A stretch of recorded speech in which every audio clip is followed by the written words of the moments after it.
Orang meninggal. Berapa? Tidak ada. Orang pikir saya ini dibayar mahal baru mau datang. Enggak. Saya datang membawa ilmu kepada jemaah. Saya sambil berdakwah saya juga penulis buku. Jadi buku itulah yang saya pakai untuk berdakwah keliling Indonesia. Karena saya sudah pernah coba mobil saya itu pakai air wudhu, buka tangkinya, saya pakai air wudhu. Barangkali ini air saya pakai wudhu, mobil jadi irit ini. Begitu saya starter nggak bisa hidup.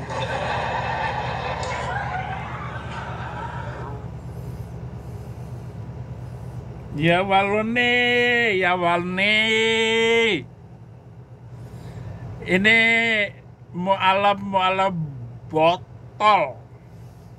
4 surat di dalam kitab mereka Perjanjian Baru yang disebut dengan Matius, Markus, Lukas, Yohanes. Di dalam 4 gospel itu Yesus tidak pernah mengajarkan kekristenan, Pak. Yesus juga tidak pernah mengajarkan agama Kristen atau menurunkan agama Kristen. Yesus sendiri juga tidak pernah diceritakan mengajarkan ke gereja hari Minggu, itu nggak ada juga, Pak. Ya. Tapi isinya Apalagi mengajarkan hari Jumat. Nggak ada. Nggak ada itu. Dasar ngawur. Mereka itu malah bisa dikatakan yang kita lakukan sekarang sebagai umat Islam. Contoh, tadi kita sholat subuh, Pak. Yesus juga ada sholat subuh. Kita sholatnya sujud. Yesus juga. Mana ada Yesus sholat subuh? Nggak sholatnya sujud. Kita nggak makan babi. Yesus juga diceritakan tidak pernah makan babi. Kita disunat. Yesus juga disunat. Kita kalau mati, ya kita puasa. Tunjukkan satu ayat Quran yang memerintahkan sunat. Dan di mana Muhammad itu sunat. Nih, potong jari saya kalau ada. Tapi kenapa kalian sunat orang Islam padahal kamu bukan turunan Abraham? Sunat itu hanya turunan Abraham. Bukan turunan santri mata sipit. Ngaco. Di mana Muhammad sunat? Tidak ada satu ayat Al-Quran pun yang memerintahkan sunat. Demikian juga hadis yang memerintahkan sunat. Hanya karena ikut ajaran Bible. Nabi Muhammad tidak pernah disunat. Karena itu Nabi Arab biadab. Itu juga puasa. Ada ayat-ayatnya, Pak. Kita kalau meninggal jenazah kita dikafani, diceritakan di sini Yesus ketika disalib diturunkan jenazahnya dikafani juga, Pak. Terlepas daripada itu yang disalib Yesus atau bukan. Dikafani atau tidak, apakah meninggal dalam keadaan percaya kepada Yesus Kristus? Jadi masalah dikafani atau tidak, itu bukan bagian inti pengajaran. Begitu Donditan, jangan ngomong seenakmu. Campur aduk antara ajaran Islam dengan ajaran Kristen. Jauh daripada itu, kitab suci kamu adalah kitab suci kriminal, kitab suci kejahatan, nabi kriminal. Nabimu seorang kriminal. Ada nggak Yesus mengajarkan merusak masjid? Melarang orang ibadah? Nggak ada, Donditan. Makanya saya katakan ajaran nabimu itu adalah ajaran kriminal. 300 ayat kriminal itu harus dihapuskan. Pak Prabowo tangkap orang-orang macam begini karena tidak membawa dampak hubungan sosial keagamaan yang harmonis. Karena dia salah kaprah, salah memahami kitab suci. Dan hanya membuat kompor panas provokator terhadap kebenaran ajaran Alkitabiah. Begitu. Bareskrim. Kita mengimani bahwa Nabi Isa alaihissalam tidak dibunuh dan tidak disalib. Tapi diceritakan di sini ketika Yesus mati disalib, jenazahnya dikafani. Jadi umat beragama apa sekarang yang laki-lakinya disunat, sholatnya sujud, tidak boleh makan babi, berpuasa, jenazahnya dikafani. Malah kita umat Islam yang melakukan apa yang dilakukan Yesus di sini gitu. Emang orang Kristen nggak puasa? Orang Kristen puasa. Malah puasa orang Kristen dalam doa dan puasa. Enggak, lu puasa aja, enggak ada doanya puasanya. Dan lebih benar, lebih canggih, lebih diterima puasa orang Kristen daripada puasa kalian. Tetap aja rusak negaramu, hancur negaramu. Negara-negara yang mayoritas Muslim tuh porak-poranda, kacau beliau.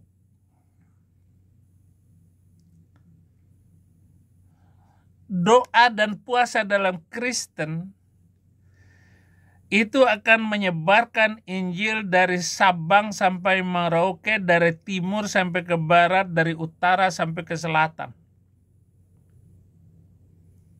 Enggak seperti doa puasa kalian. Apalagi ditujukan dan diserahkan kepada Allah fiktif. Allah kadal-kadalan, akal-akalan yang tidak pernah wujud yang disebut Allah Subhanahu wa Ta'ala itu.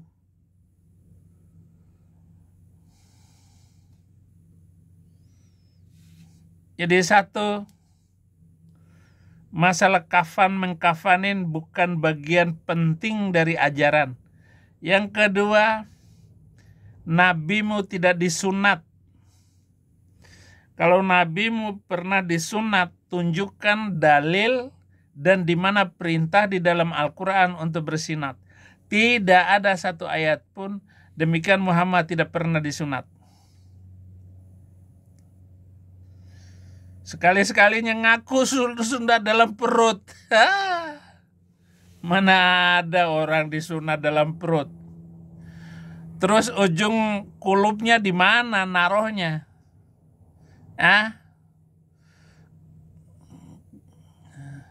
Di mana kulub Muhammad itu?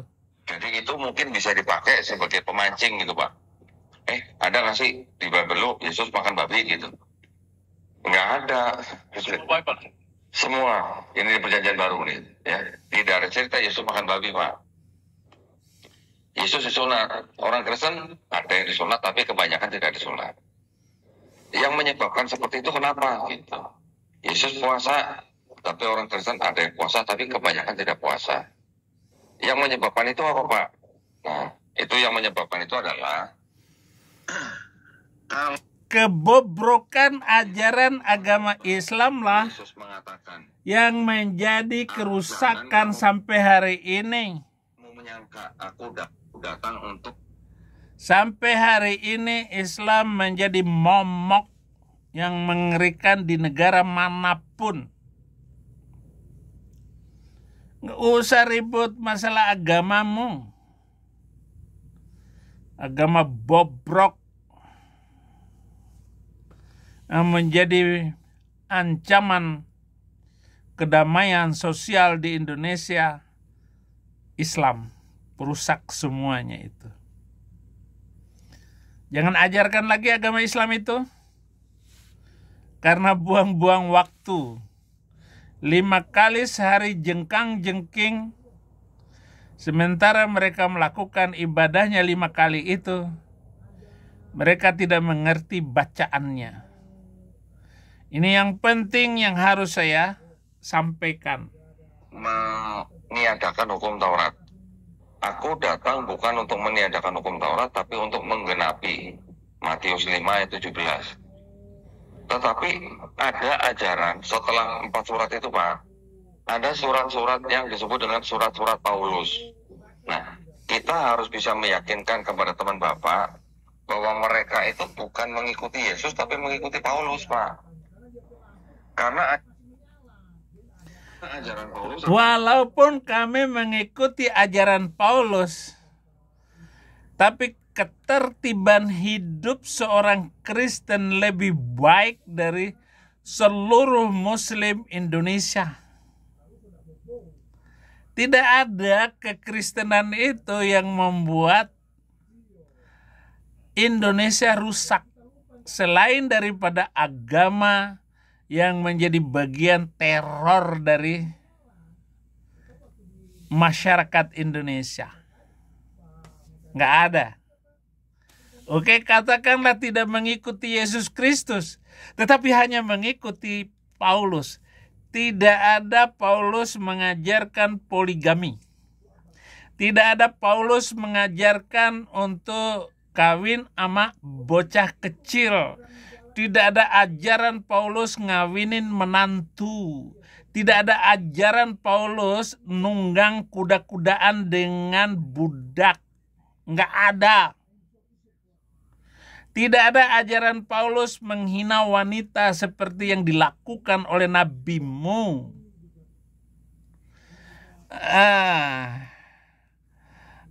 Senang saya begituin. Senang kan?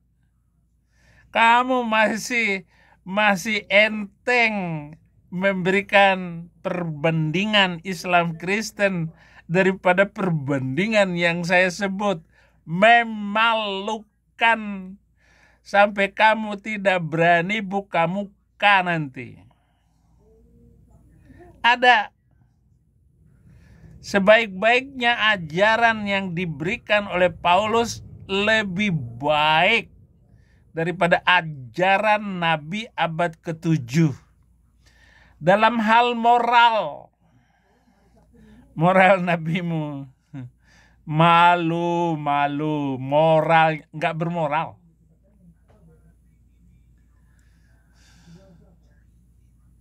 Mana ada Paulus kayak begitu?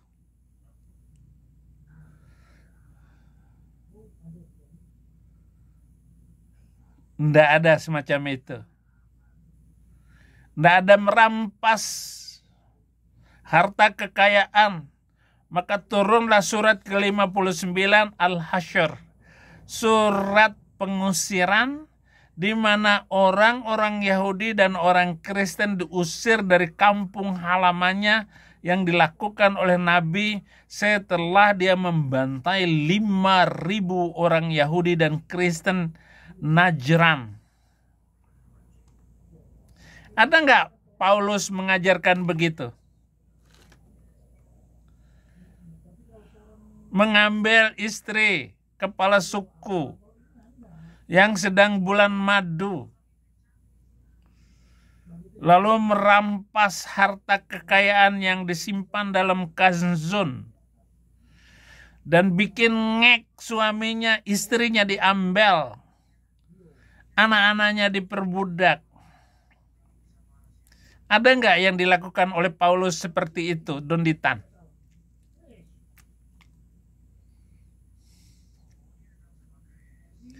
Donditan,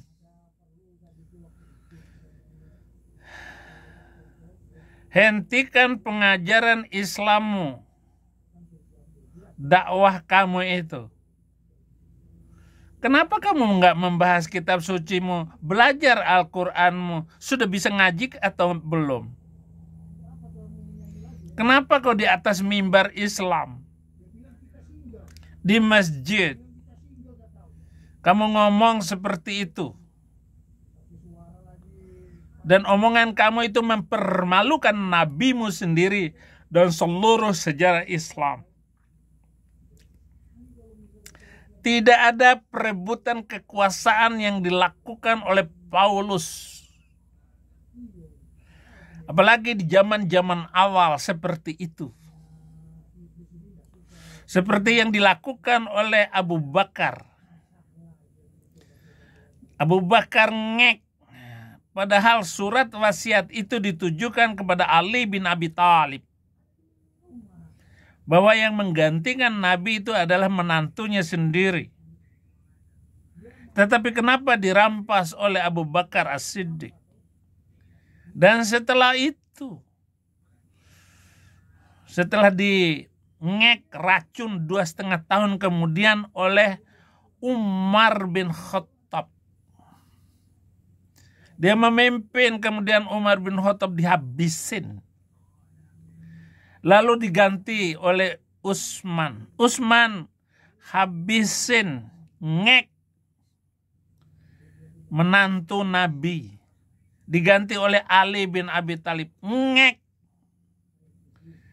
Cucu Muhammad menggantikan, ngek. Semua ngek.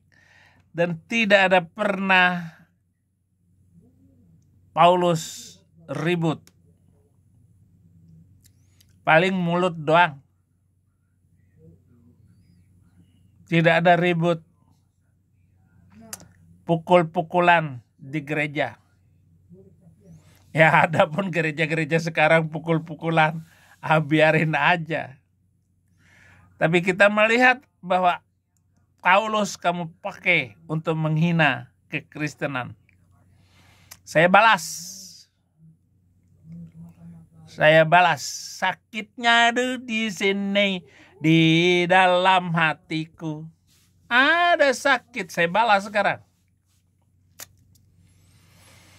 Coba saudara-saudara muslim yang waras hentikan itu, dogitang itu. Yang mencuri dan menghina kekristenan. Yesus datang untuk mati di atas kayu salib, untuk membatalkan hukum Taurat. Itu yang ngomong disebut Paulus, bukan Yesusnya. Kalau Yesus bilang, aku datang bukan untuk meniadakan hukum Taurat. Tapi Paulus bilang di Efesus 2 ayat 15, Yesus mati di atas kayu salib untuk membatalkan hukum Taurat. Jadi kan ada perbedaan, Pak. Yang diikuti orang Kristen yang mana? Yang Paulus apa yang Yesus? Ya, itu salah satu. Saudara, nanti saya akan bahas ulang video ini, saudara-saudara. Saya akan bahas ulang. Masalah apakah mengikuti Yesus ataupun mengikuti Paulus. Sedangkan kemajuan kekristenan itu juga diikuti, dilakukan, dan jasa besar Paulus di dalam melatih, mendidik orang-orang kekristenan awal. Enggak seperti Islam awal yang sudah pada hancur lebur, porak-poranda, lebih-lebih oleh istri Nabi yang namanya Aisyah itu. Aisyah ikut andil menghancurkan, di mana Islam menjadi saling bermusuhan sampai hari kiamat. Terima kasih. Saya akan membuat video lanjutan setelah ini. Tuhan Yesus memberkati.